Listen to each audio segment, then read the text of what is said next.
Thank you for visiting me on YouTube. Today I'm giving you an honest opinion about what's going on in my community, what's going on with the government, and what's going on with the mainstream media. So as I give you this honest take on what's going on, post your comments at the bottom, and thank you for viewing me. All right, we elected Barack Obama to be the 44th president of the United States. Yay, we did a good job.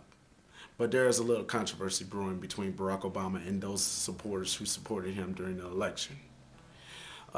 The gay, lesbian, bisexual, and transgender communities all upset because Barack Obama had picked Rick Warren, a conservative preacher from the Saddleback Church. Back in 2008, then Senator Barack Obama and Senator John McCain were invited to an initiative forum on faith-based and issues relating to God. Rick Warren tried to set Barack Obama up. Senator John McCain was supposed to be in the cone of silence, but he turned out to be outside the building. And the Democratic Underground had gotten a picture of Rick Warren's wife, Kay, and Cindy McCain and Lindsey Graham, the senator from South Carolina, in the picture, which means it was a setup. Well, Barack Obama must have brushed it off because he invited Rick Warren to speak as the inauguration, and that got a firestorm. Rachel Maddow of Air America and, of course, MSNBC is a vocal critic of Rick Warren. Rick Warren doesn't support gay marriage. He was one of the vocal critics of gay marriage in California, and he threw in a lot of his money to get the ban on gay marriage in California, which is Proposition 8. And he's against abortion, which also offends some of the pro-choice people. Rick Warren is trying his best to make peace with the gay community by saying that he's not trying to say that he's against the gay community. He says that he just doesn't believe in gay marriage, and that's still causing more of a firestorm. With Proposition passing, a lot of the people in the gay rights movement is very upset. They issued a nationwide boycott on those who supported Proposition 8, and Rick Warren's name happened to be on that list. And unfortunately, Barack Obama is now faced with a crisis of his own, basically, in the gay community who supported him. Now, for me, being a straight person, it doesn't bother me that a man wants to marry another man, or a woman wants to marry another woman, or a transgender wants to marry a man, or a transgender wants to marry a woman, or a bisexual want to marry bisexual. It doesn't bother me at all. But once again, henceforth, that the gay rights movement is a loud voice. And Barack Obama really has to figure out whether he's going to keep Rick Warren or is he going to drop him. I mean, back in 2008, he dropped Trinity United Church of Christ after Jeremiah Wright, the pastor, had said some inflammatory statements about the government and about how racism in America has affected this election. And it's caused a big firestorm, which I'll elaborate in later part of this video. The thing here is basically, I don't know what I can say other than basically, I don't know. I'm not for Rick Warren, and I do support the gay rights movement. But the thing is that it's Barack Obama's decision, and I'm not going to criticize him for doing it, nor I'm going to attack him for doing it. It's the only thing that I got to do is basically hope that he can mend the fences with those who supported him in the election. Because Rick Warren is trying to mend fences for all the offensive comments he has said about the community in general. And once again, you got to think before you react on some things. And of course, that's why I don't go to church. It's because religion is trying to control government, and that's one of the things that I'm against. Jeremiah Wright.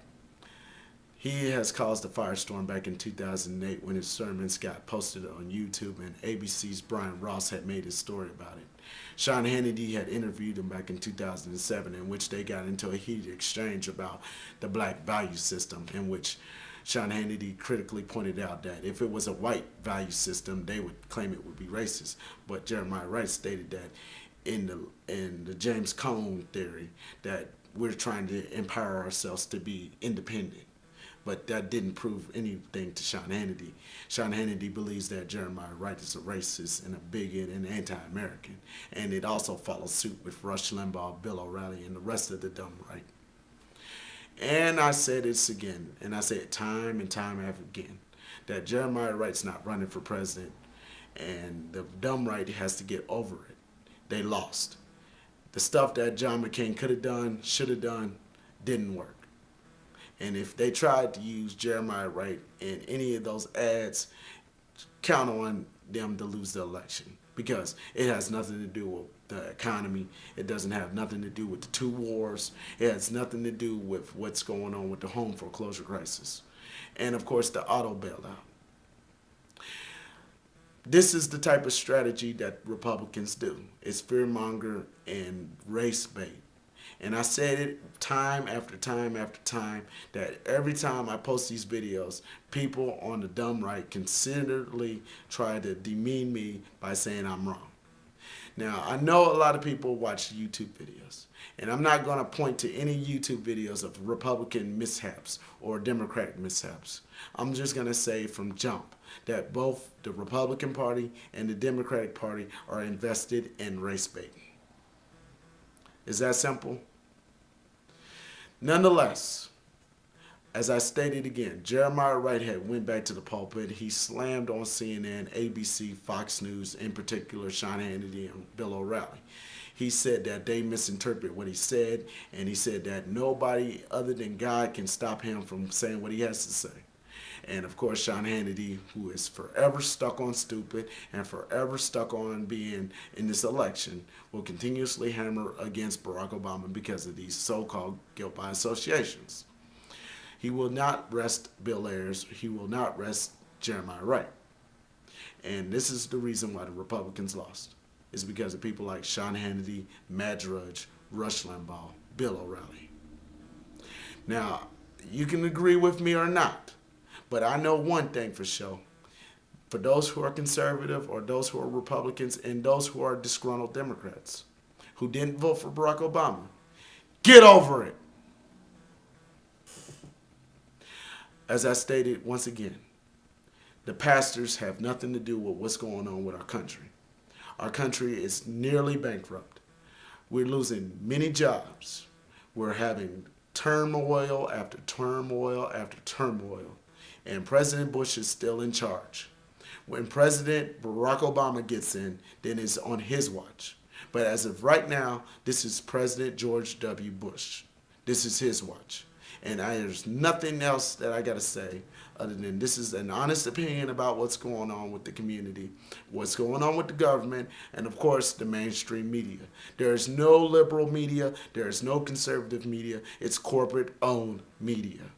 So for all the critics who are continuously calling me a liberal or conservative and everything out of the book, the only thing you need to know about me as an American is that I'm posting videos, and that's all I'm going to do. I'm going to continue to post videos. Whether you like it or not, that's how it is. So the video title is Barack Obama Right Back in the Saddleback. Thank you for visiting.